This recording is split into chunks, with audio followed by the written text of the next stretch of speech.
Hello dear students, welcome back again this live session. So today I am going to teach you wala wali, the sentence containing wala wali in Hindi sentences. So let's start it. तो आज हम sentence ऐसे पढ़ेंगे जिन sentence में वाला या वाली होता है। जैसे सूर्य अस्त होने वाला है, ठीक है, मैं घर जाने वाला हूँ, ट्रेन आने वाली है। ऐसे सेंटेंस की अंग्रेजी हम कैसे बनाते हैं सीखेंगे इस लाइव सेशन में, ठीक है ना। चलिए, तो देखिए वाला या वाली, इसके लिए इंग्लिश वर्ड होता है अबाउट टू। वैसे तो अबाउट का मतलब होता है के बारे में, जैसे कि tell me something about yourself, आप अपने बारे में कुछ बताइए, ठीक है। लेकिन अबाउट टू की बात करें तो इसका मतलब होता है वाला या वाली। तो इसका स्ट्रक्चर अगर हम बात करें कि स्ट्रक्चर कैसे बनता है, तो सबसे पहले हम लिखते हैं सब्जेक्ट। क्या लिखते हैं? सब्जेक्ट। फिर कोई हमारी हेल्पिंग वर्ब जो भी बी फॉर्म होती है, मतलब helping verb is, am, are, was या वर, ठीक है ना। और फिर हम लिखते हैं अबाउट टू, अबाउट टू।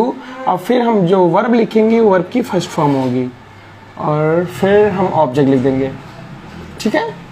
चले, तो कुछ सेंटेंसेस के माध्यम से हम इसको समझते हैं। जैसे महेश अब खाना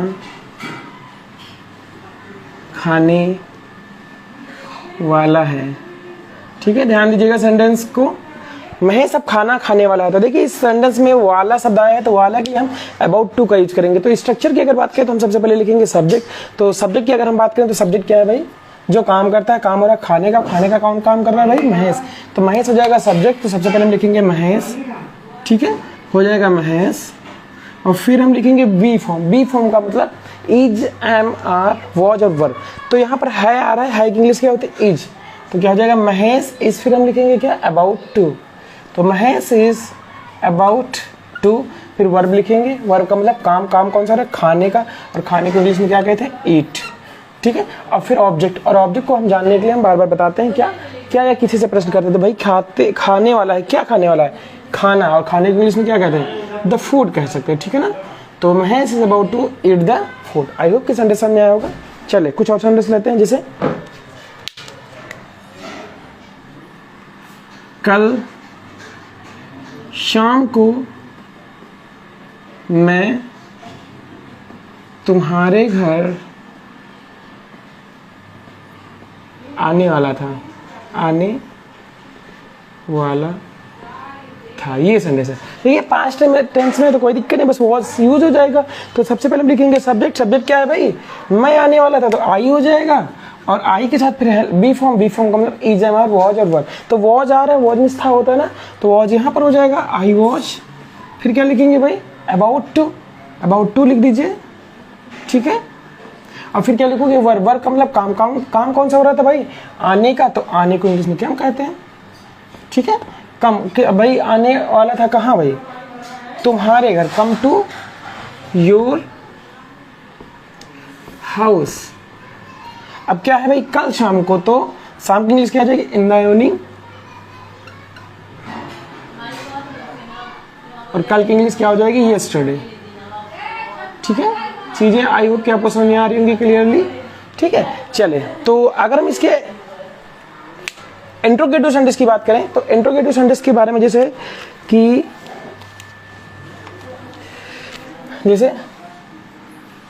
क्या तुम इस नदी को पार करने वाले हो, करने वाले हो। तो भाई आपको पता है जब भी सेंटेंस हमारा क्या से स्टार्ट होता है, तो क्या से स्टार्ट होने वाले सेंटेंस को ट्रांसलेट करने के लिए हम सबसे पहले क्या लिखते हैं? B form. बी फॉर्म का मतलब हेल्पिंग वर्ब। तो हेल्पिंग वर्ब यहाँ पर क्या होनी चाहिए? हो। और हो की इंग्लिश में क्या कहते हैं? आर, है ना। तो आर सबसे पहले आ जाएगा, मीन्स हेल्पिंग वर्ब सबसे पहले आ जाएगी। फिर क्या लिखेंगे? सब्जेक्ट। सब्जेक्ट क्या है भाई? तुम। तो आर यू, ठीक है। फिर क्या हो जाएगा? About to. Are you about to. फिर वर्ब लिखेंगे, वर्ब का मतलब काम, काम कौन सा? पार करने का। और पार करने को इंग्लिश में क्रॉस कहते हैं। और क्रॉस करना है क्या? इस नदी को। तो इस नदी की हो जाएगी दिस, और नदी को रिवर। तो are you about to cross this river. I hope ये सेंटेंसेस समझ में आ गए होंगे। और I am really very sorry to say, मैं ये कह के थोड़ा शर्मिंदा हो रहा हूँ कि मेरे पास आज की डेट में एक ही मोबाइल है। तो आप लोग क्या कमेंट कर रहे हैं मुझे समझ में नहीं आ रहा है, तो ये देखिए फिर बाकी कुछ नॉलेज बताते हैं। आपकी एक बार मैं कमेंट पढ़ ले रहा हूँ तब तक, ठीक है ना। हेलो शशांक कैसे हो, गुड इवनिंग। और सुषमा कैसी हो। चले आई एम सॉरी, आज तक के लिए मेरे पास एक ही मोबाइल है जिससे मैं रिकॉर्ड कर रहा हूँ, इस लाइव लिया हूँ। और क्या कमेंट्स आप कर रहे हैं तो टाइमली आपको हम रिप्लाई करने में असमर्थ हैं, तो आई am really very sorry for that. बाकी संडेस समझिए, मैं आपको कुछ संडेस प्रैक्टिस के लिए दे रहा हूँ, वो भी आप देख लीजिएगा। चीज़ें आपको क्लियर समझ में आ रही है ना। अच्छा लोकेश, एक बात आप मुझे बताइए, क्या आप सिर्फ हम आपको और आप हमें सिर्फ इंस्टाग्राम पर जानते हैं या फिर आप हमें आउट ऑफ इंस्टाग्राम से बाहर भी जानते हैं? एक बार मुझे कमेंट करके बताइएगा। और जितने भी लोग इंस्टाग्राम से मुझसे सिर्फ जुड़े हैं तो एक बार मुझे अपनी लोकेशन बता दीजिएगा, ठीक है ना। ये संदेश आपको समझ में आ रहे हैं क्या? एक बार दोबारा बताना पड़ेगा। कुछ संदेश और हैं, एग्जाम्पल मैं आपको समझाता हूँ, ये समझ लीजिए, स्क्रीनशॉट ले लीजिए।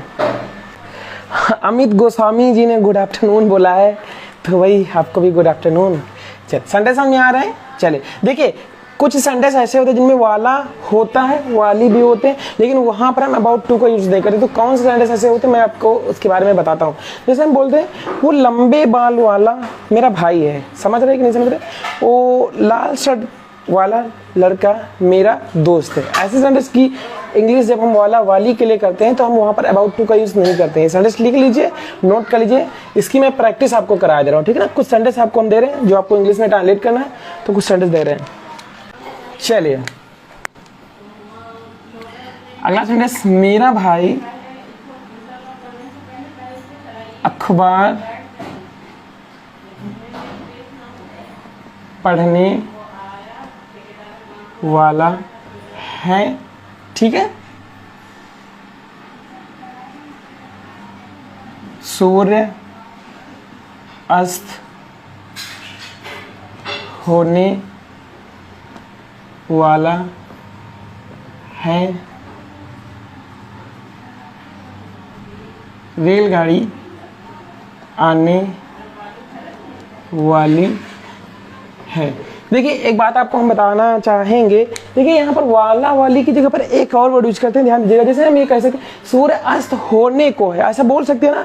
रेलगाड़ी आने को ऐसे हम बोलते नहीं, जैसे कि मेरा भाई पढ़ने को है, ऐसे बोलते हैं। उम्मीद है आप समझ देखे होंगे। तो को के लिए मतलब वाला वाली ही सेंस होता है, ठीक है ना। उसके लिए हम क्या लिखते हैं, अबाउट टू, ठीक है। तो चलिए लोकेश जी ने जवाब दिया इंस्टाग्राम से। तो एक बार मुझे ये भी बता दीजिए आप लोकेशन किस लोकेशन से बात कर रहे हैं, मतलब जुड़े हैं मुझसे लोकेश जी, और चीज़ें आपको क्या समझ में आ रही हैं अच्छे से। ये मैंने सेंटेंस दिए हैं आपके प्रैक्टिस के लिए, आप प्रैक्टिस करिए और मुझे कमेंट करके बताइए, मैं देखता हूँ। क्योंकि आपको पता होना चाहिए जो प्रैक्टिस होती है, practice makes a man perfect. जो प्रैक्टिस होती है वो इंसान को, एक आदमी को परफेक्ट बना देती है, ठीक है। ये सेंटेंस ट्रांसलेट करिए, फिर बाकी हम बताते हैं आपको। आप सभी लोग कमेंट करिए, इतना टाइम नहीं लगना चाहिए भाई, बड़ा इजी सेंटेंस है ये। सेंटेंस ट्रांसलेट करिए, और आपको अगर लग रहा है मैं थोड़ा तेज बोल रहा हूँ तो भी बोल दीजिएगा, मैं स्लो कोशिश करूंगा बोलने की, ठीक है ना। देखिए अच्छा, एक स्ट्रक्चर मैंने मिटा दिया, एक स्ट्रक्चर इसका मैं एक बार फिर से लिखे दे रहा हूँ। देखिए ऐसे सेंटेंस को ट्रांसलेट करने के लिए हम सबसे पहले लिखते हैं सब्जेक्ट। क्या लिखते हैं, सब्जेक्ट। फिर बी फॉर्म।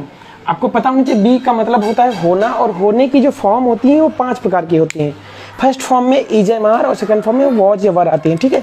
तो सब्जेक्ट, फिर बी फॉर्म, फिर हम क्या लिखते हैं, अबाउट टू, ठीक है। अबाउट टू के बाद हम वर्ब लिखेंगे, और वर्ब की कौन सी फॉर्म, फर्स्ट फॉर्म, और उसके बाद हम ऑब्जेक्ट लिखते हैं, ठीक है। ये इसका स्ट्रक्चर होता है। तो इसी, चलो एक सेंटेंस मैं आपको बता दे रहा हूँ, ठीक है ना। अगर जो लोग तुरंत जुड़े हैं तो समझिएगा, इसका यूज हम बता दे रहे हैं। सबसे पहले सब्जेक्ट लिखते हैं, तो सब्जेक्ट का मतलब होता है जो काम करता है।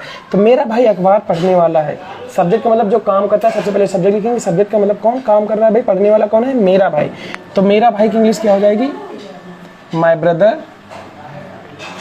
फिर हम लिखेंगे बी फॉर्म। बी फॉर्म का मैंने मतलब बताया इज एम आर, तो है आ रहा है ना, तो है की इंग्लिश क्या हो जाएगी, इज।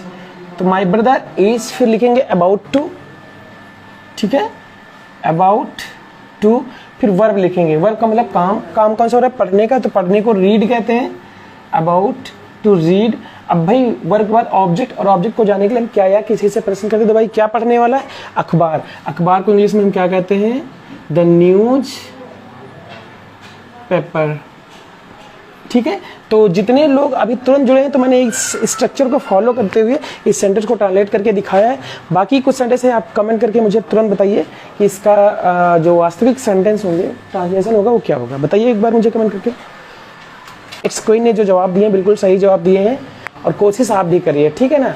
लोकेश जी, मुझे अच्छा लगा कि आप मुझसे जुड़े हैं और आप इस लाइव सेशन से जुड़े हुए हैं। चीज़ें देखिए, समझिए और ट्रांसलेट करने की कोशिश कीजिए, प्रैक्टिस करिए, ठीक है। ये 2 सेंटेंस इसको मैं बता के एक वाला वाली और टाइप का होता है उसका भी हम बताते हैं आपको कैसे ट्रांसलेट वैसे सेंटेंस होते हैं। तो सूर्यास्त होने वाला है तो हम क्या लिखेंगे भाई, सबसे पहले द सन, ठीक है। अब हेल्पिंग वर्ब मतलब बी फॉर्म का मतलब इजेमा, तो इज हो जाएगा, है शब्द आ रहा ना, तो फिर क्या लिखेंगे, अबाउट टू हो जाएगा। The sun is about to, ठीक है। फिर वर्ब लिखेंगे, वर्ब मतलब काम कौन सा, अस्त होने का, अस्त होने को इंग्लिश में सेट कहते हैं। The sun is about to set. अगला सेंटेंस क्या है भाई आपका, रेलगाड़ी। रेलगाड़ी की इंग्लिश में द ट्रेन कह सकते हैं। आपको पता होना चाहिए कि ट्रेन हमारा एक वचन सिंगुलर, यानी कि हेल्पिंग वर्ब इसके साथ क्या आएगी, है कि इंग्लिश एज। और फिर क्या लिखेंगे, अबाउट टू। फिर वर्ब लिखेंगे, वर्ब का मतलब काम कौन सा है, आने वाला। आने के लिए हम चाहे तो अराइव लिख सकते हैं, ध्यान दीजिएगा। देखिए ट्रेन जो होती है वो पहुंचती है कहीं पर, समझ रहे हैं कि नहीं समझ रहे हैं, चीज़ों को समझने की कोशिश करिएगा।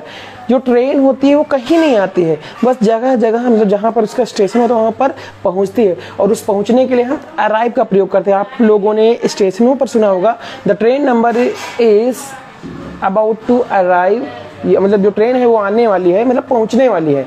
अबाउट टू रीच या अराइव का यूज करता है, ठीक है ना। तो चाहे तो कम भी लिख सकते हैं, गलत नहीं है। तो जगह अबाउट टू कम, आने वाली, ठीक है। चले अब हम सेंटेंस ऐसे पढ़ेंगे जिनमें वाला वाली तो होता है, हिंदी वाक्यों में वाला या वाली तो होता है, पर उसके लिए हम अबाउट टू का यूज नहीं करते। वो सेंटेंस क्या होते हैं, जैसे कि वो लाल और लंबे बाल, जैसे चले सेंटेंस देखते हैं, जैसे वह लाल फ्रॉक वाली लड़की मेरी बहन है। ध्यान दीजिएगा सेंटेंस पर, ठीक है ना। देखिए यहाँ पर भी वाली शब्द आ रहा है ना, मतलब वाला लड़का होता तो वाला आ जाता, बस ऐसे तो होता। तो देखिए लिखा है वह लाल फ्रॉक वाली लड़की मेरी बहन, ऐसे सेंटेंस हम लोग बोलते हैं नॉर्मली। तो क्या आपको पता है ऐसे सेंटेंस को ट्रांसलेट करने के लिए क्या हम वाला और वाली के लिए अबाउट टू का यूज़ करेंगे? तो इसका जवाब है नहीं कर देंगे। इस वाला या वाली के लिए मतलब ऐसे सेंटेंस, अगर ऐसे सेंटेंस है और उसमें वाला या वाली होता है तो उसके लिए हम एक वर्ड यूज़ करते हैं, वन। क्या लिखते हैं? वन। अब आप इस वन को देखकर थोड़ा कंफ्यूज हो रहे होंगे कि सर वन का मतलब एक होता है, बिल्कुल एक होता है, लेकिन वन का मतलब वाला या वाली भी होता है, ठीक है। तो ऐसे सेंटेंस को ट्रांसलेट करने के लिए हम वन का यूज़ करते हैं वाला या वाली के लिए। तो क्या हो जाएगा? वह लाल फ्रॉक वाली लड़की, तो वह की इंग्लिश हो जाएगी दैट। आपको पता होना चाहिए दैट का यूज़, दैट, दिस, इट, इनका बिल्कुल अलग अलग यूज होता है। तो दिस और दैट का यूज हम डेमोन्स्ट्रेट करने के लिए, संकेत करने के लिए करते हैं। तो हम संकेत ही तो करेंगे भाई, अगर हम बोलेंगे वह लाल फ्रॉक वाली लड़की, तो इशारा करने के लिए हम दैट का यूज करेंगे। तो क्या हो जाएगा? दैट लाल फ्रॉक वाली means that red frock, that red frock one, लड़की की इंग्लिश क्या हो जाएगी? गर्ल, ठीक है। That red frock one girl as, यहाँ पर हेल्प देखो इतना सब्जेक्ट है यहाँ पर। इस सेंटेंस की अगर हम बात करें सब्जेक्ट क्या है, वह लाल फ्रॉक वाली, ये सब्जेक्ट है। तो सब्जेक्ट के बाद हम बी फॉर्म लिखते हैं, हेल्पिंग मतलब इज एम आर, तो एज हो जाएगा। अब भाई क्या है? मेरी बहन, तो मेरी बहन की इंग्लिश क्या हो जाएगी? माय सिस्टर, ठीक है ना। अगला सेंटेंस देखते हैं, वह लंबे बालों वाला लड़का मेरा दोस्त है। ये सेंटेंस है। क्या आप इस सेंटेंस को ट्रांसलेट कर पाएंगे? बिल्कुल इजी सेंटेंस है, आप करके दिखाइए मुझे, तो मुझे पता चल जाएगा कि हाँ आपको ऊपर वाला सेंटेंस समझ आया। बिल्कुल इजी सेंटेंस है, इसको ट्रांसलेट करिए और मुझे कमेंट करके बताइए। ओके जी, आपसे उम्मीद है कि आप इस सेंटेंस को ट्रांसलेट कर पाएंगे। वह लंबे बालों वाला लड़का मेरा दोस्त है। इस सेंटेंस को ट्रांसलेट करिए और मुझे कमेंट करके बताइए तुरंत। और नहीं कर पा रहे, चले मैं कमेंट कर मैं ट्रांसलेट करके बता दे रहा हूँ। देखिए वह लंबे बालों वाला लड़का, तो हो जाएगा दैट, लंबे बालों की इंग्लिश लॉन्ग हो जाएगी और बालों को इंग्लिश में हेयर, दैट लॉन्ग हेयर वाला की इंग्लिश वन हो जाएगा। यहाँ पर लड़का द बॉय, सॉरी बॉय हो जाएगा। क्या हो जाएगा? That long here one boy. अब इतना सब्जेक्ट है, सब्जेक्ट के बाद हम क्या लिखेंगे? हेल्पिंग वर्ब यानी कि बी। इज क्या है भाई, मेरा दोस्त, माय फ्रेंड। ठीक है, चलिए एक सेंटेंस और आपके लिए प्रैक्टिस के लिए ये करके दिखाइए। जैसे वह पार्क वाली बाइक मेरी है। चलिए ये सेंटेंस देखिए, वह पार्क वाली मतलब ये एक गाड़ी है जो पार्क की हुई है, तो पार्क की वाली जो गाड़ी वो मेरी है, तो वाली शब्द आ रहा है, तो वाली के लिए हम यहाँ पर वन का यूज करेंगे। तो वन का यूज करके ये सेंटेंस ट्रांसलेट करिए और कमेंट करके बताइए।